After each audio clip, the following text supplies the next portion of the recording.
बिस्मिल्लाहिर्रहमानिर्रहीम। अस्सलाम वालेकुम नाज़रीन, बहुत बड़ी खबर ब्रेक हुई है कि अब ख्वाजा आसिफ साहब की मुकम्मल तौर पर छिद्रौल हो गई है।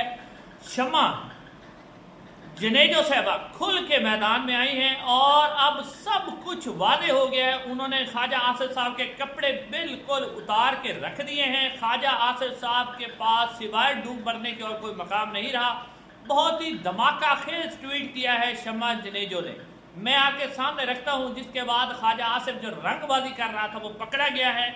और फिर आप ये नहीं, ये देखें, सबसे पहले आप ये देखें जियो न्यूज़ क्या रिपोर्ट कर रहा है। जियो न्यूज़ कह रहा है कि वज़ीर आज़म की अक़वाम मुत्तहिदा की तकरीर लिखने का टास्क खुद मुझे दिया गया था, शमा जनेजो। ये कौन रिपोर्ट कर रहा है? जियो आपको पता है कि चौधरी साहब की मर्जी के बगैर कुछ भी रिपोर्ट नहीं कर सकता, एस्टैब्लिशमेंट की मर्जी के बगैर। अब जियो रिपोर्ट कर रहा है कि शमा जनेजो कह रही हैं कि वज़ीर आज़म का जो तकरीर लिखने का टास्क था ना, वो वफ़द ने मुझे खुद दिया था। अब ख्वाजा आसिफ साहब ने क्या कहा कि मैं इस खातून को नहीं जानता, मुझे तो पता नहीं है ये किसने मेरे पीछे बिठा दी। वो मैं डिटेल आपके सामने रखता हूँ कि अब शमा जनेजो साहबा ने तस्वीरों के साथ, सबूत के साथ सारी चीज़ खोल के रख दी है। जियो की हेडलाइन भी आपने देख ली, लेकिन आप वो क्या कह रही हैं। और फील्ड मार्शल साहब ने ट्रंप को 3 कौन से वादे कर लिए हैं, जिसके बाद 5 साल एक्सटेंशन हो रही है। शहजाद अकबर साहब की खबर है, वो भी आपके सामने रखनी है।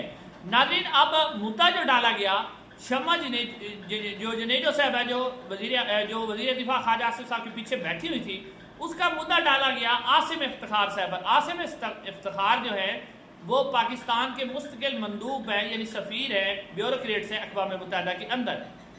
अब जो सीनियर साफ़ी हैं अतर काज़मी साहब, उन्होंने UN के जो सेक्रेटरी जनरल हैं, उनके जो स्पोक्स पर्सन हैं, उनसे रब्ता किया और पूछा कि ये जो शमा जनेजो साहबा पीछे बैठी थी, ये किसने बिठाया था। तो उसके ऊपर जो UN के स्पोक्स पर्सन थे, उन्होंने बताया कि ये पाकिस्तानी जो अथॉरिटी है, जो फॉरेन मिनिस्ट्री होती है, यानी जो आसिम इफ्तिखार साहब होते हैं, ये उनकी मर्जी से उन्होंने ही इनको पास जारी करवाया। और शमा जनेजो साहब ने बकायदा तौर पर वो पास भी दिखाया, उन्होंने इनको पास जारी करवाया, उन्होंने ही। और फिर अक़वाम मुत्तहिदा के मंदूब ने अतर काज़मी साहब को बताया कि ये जो सीटेक प्लान होता है, ये पाकिस्तानी अथॉरिटी ने खुद बनाया है, यानी पाकिस्तान ने फैसला किया कि शमा जनेजो साहबा ने कहाँ बैठना है।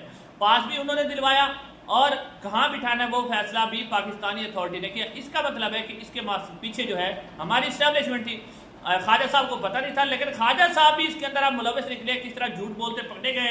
अब मैं आपके सामने रखता हूँ कि ये बात यहाँ पर क्लियर हो गई कि पाकिस्तान ने खुद इसे बिठाया। अब शमा जनेजो साहबा ने जो बहुत लंबा ट्वीट किया है, उस ट्वीट के अंदर वो क्या कह रही हैं, मैं पूरी डिटेल आपके सामने रखता हूँ ताकि आपको समझ आ जाएगी कि ये असल में मामला क्या हुआ है। शमा जनेजो साहबा कहती हैं कि PM की तकरीर लिखने का टास्क मुझे खुद PM ने दिया, मेरा सिक्योरिटी पास भी वज़ीर आज़म ने खुद बनवाया और मेरे साथ खुद चर्चल होटल के अंदर मैं वज़ीर आज़म के साथ रिहाइश पजीर रही, जहाँ पर वो कह रही थी कि मैं सीक्रेट डॉक्यूमेंट लेकर निकली थी। ये कह रही है शमा जनेजो साहबा। अच्छा, उसके बाद वो कह रही है शमा जनेजो साहबा कि ख्वाजा आसिफ की तकरीर के बाद, ये शमा जनेजो साहबा कह रही है कि ख्वाजा आसिफ की तकरीर के बाद 40 मिनट तक हम बिलाल बिन साकिब, ये बिलाल बिन साकिब वही है जो क्रिप्टो करेंसी वाले थे। आपको याद होगा कि क्रिप्टो के ऊपर बहुत बड़ा हमारे एस्टैब्लिशमेंट ने बड़ा बनाया था कि क्रिप्टो आ रही जी, क्रिप्टो आ रही। वो कहती है कि ख्वाजा आसिफ साहब, यानी 40 मिनट तकरीर के बाद, ख्वाजा आसिफ की तकरीर के बाद हम बिलाल, मैं और यानी बिलाल बिन साकिब और ख्वाजा आसिफ, हम 40 मिनट तक साथ बैठे रहे, हमने चाय पी, 40 मिनट तक गाड़ी का इंतजार करते बैठे रहे। इस दौरान मजीद तस्वीरें भी बनाई, एक गाड़ी में होटल वापस आई, गाड़ी की पिछली नशिस्त पर ख्वाजा आसिफ मेरे बराबर बैठे हुए थे। 40 मिनट वो कहती है कि हम गाड़ी का इंतजार करते रहे, हमने वहाँ तस्वीरें भी बनाई और उन्होंने साथ ये तस्वीर भी शेयर की है जो मैं आपको दिखा रहा हूँ स्क्रीन पे, इस तस्वीर के। फिर वो कहती है कि हम वापस एक ही गाड़ी में होटल वापस आए, यानी ख्वाजा आसिफ, बिलाल बिन साकिब और मैं एक ही गाड़ी में होटल में वापस आए, गाड़ी की पिछली सीट पर ख्वाजा आसिफ मेरे बराबर बैठे थे। इस हवाले से शमा जनेजो ने ख्वाजा आसिफ को इंतहाई झूठा करार दिया। उन्होंने कहा कि ये बहुत ही झूठा शख्स है कि किस तरह इन्होंने ये झूठ बोला। आगे वो कहती है कि मुझे वज़ीर आज़म ने खुद वफद का हिस्सा बनाया, ख्वाजा आसिफ ऐसे बयान क्यों दे रहा है, किस एजेंडे के तहत अपनी हुकूमत के तारीखी दौरे को बदनाम कर रहा है, ये वज़ीर आज़म को उनसे पूछना चाहिए। उनकी अथॉरिटी चैलेंज हुई है, मेरी नहीं चैलेंज हुई। ये कहा है शम्मा जुनेजो साहबा ने।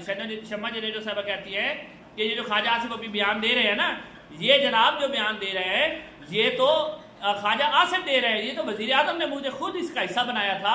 और फिर आके वो क्या कह रही है, यानी आप याद देखें कि वो कह रही है मुझे वजीर आजम खुद हिस्सा बनाया, और ख्वाजा आसिफ ने मुझे जो झूठ बोला है। फिर वो कहती हैं कि इस यानी वो कहती है कि पाक भारत जंग के दौरान वजीर आजम शहबाज शरीफ की पॉलिसी ब्रीफिंग एडवाइस पर भी मैं उनकी मदद फराहम कर दे रही। नून लीग के मुखालफिन घटिया हमले करने वाले तीसरे दर्जे की यानी जो खातून है वो कह रही हैं कि जब पाक भारत जंग हुई तो उस दौरान भी वजीर आजम को मैं एडवाइस देती रही।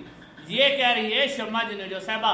और ख्वाजा आसिफ साहब क्या कह रहे हैं कि मैं तो इसे जानता ही नहीं जी, मेरा तो इससे कोई ताल्लुक ही नहीं है। अब ख्वाजा आसिफ साहब पूरी तरह बेनकाब हो गए हैं, और शायद हमारे इस्टेब्लिशमेंट ने यही चाहा था, क्योंकि ख्वाजा आसिफ साहब पहले भी इस्टेब्लिशमेंट की बदनामी का बहस बन चुके हैं, तो उन्होंने इनको ठीक ठाक सबक सिखाया है। ख्वाजा आसिफ साहब इस वक्त कहीं भी मुंह दिखाने के काबिल नहीं रहे। अब ख्वाजा आसिफ के पास सिवाय इस्तीफा देने के और कोई चारा बाकी नहीं रहा। 2 दफ़ा इलेक्शन हारे हुए हैं। आप अनीक नाजी साहब को देख लें, जो इनके सपोर्टर है, जो इन्होंने इनकी इज्जत अफजाई की है। वो कहता है ये रंगबाज 2018 में भी हारा था, 2024 में भी हारा है। मेहदी हसन से भी इसने चित्रौल करवा ली, अब शम्मा जुनेजो से भी ये चित्रौल करवा रहा है। ये नाज़रीन अब सूरत हाल बन चुकी है।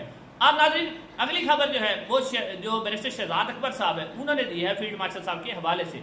उन्होंने कहा है कि नवाज शरीफ साहब चाहते हैं कि फील्ड मार्शल को 2 साल की एक्सटेंशन दी जाए, और ये जो मुलाकात शहबाज शरीफ साहब डोनाल्ड ट्रंप से अकेली करना चाहते थे, लेकिन फील्ड मार्शल ने अपनी लॉबी का इस्तेमाल करते हुए इस मुलाकात के अंदर वो भी घुस गए। और उसके बाद जो है फील्ड मार्शल साहब ने, जैसा कि आपकी तस्वीर नज़र आ रही है जिसमें फील्ड मार्शल साहब ने जो डोनाल्ड ट्रंप है उनको मादरियात दिखाई, और पाकिस्तान की इस्टेब्लिशमेंट वैसे ही जो अभी देखा ना कि आज भी जो वजीरिस्तान है वहाँ पर बम फटने से 3 बच्चे शहीद हुए हैं वहाँ पर, और कहा जा रहा है कि जी वो ख्वारिज का बम था, लेकिन वहाँ उन्होंने मादरियात दिखाई। लेकिन शहजाद अकबर साहब कहते हैं कि मादरियात जो है ना ये प्रायोरिटी है, ये भी ट्रंप को दिखाया जा रही है। लेकिन 2 उनको मेन जो वादे किए गए हैं वो ये है, नंबर 1 अफगानिस्तान के खिलाफ जंग है, और अफगानिस्तान के खिलाफ जंग जो है वो जो बेलग्राम एयरबेस है वो लेने के हवाले से अब पाकिस्तान ने, यानी कि ये शहजाद अकबर साहब की खबर है कि पाकिस्तान ने अब वादा कर दिया है कि बेलग्राम एयरपोर्ट अमेरिका को वो लेके देंगे, जो मर्जी हो जाए, उसके बदले में मुझे 5 साल की एक्सटेंशन चाहिए। नवाज शरीफ 2027 चाहते हैं, लेकिन ट्रंप से उन्होंने 2030 तक मांगी है, और साथ साथ ईरान के मामले में भी पूरी सपोर्ट करने का वादा किया गया है। यानी 2 वादे किए गए, 3 बल्कि एक इसराइल की तस्लीम करने का वादा, नंबर 2 बेलग्राम एयरबेस वापस लेके आना, और बेलग्राम के जरिए चीन पर जो है वो अमेरिका नजर रख सकेगा क्योंकि चीन के बिल्कुल वो करीब है। और नंबर 3 ईरान के मामले पर अगर कल को यानी ईरान के खिलाफ अमेरिका कोई कार्रवाई करता है, जो कि वो करेगा, यानी वो बाज आने वाला नहीं है, तो उस मामले में भी फील्ड मार्शल साहब ने यकीन दिलवाया है कि हम जो है आपके साथ तामुल करेंगे। ये बैरिस्टर शहजाद अकबर साहब की खबर है, और इसके बदले में 5 साल की एक्सटेंशन की मंजूरी हुई है। इंशाल्लाह करीब मुलाकात होगी।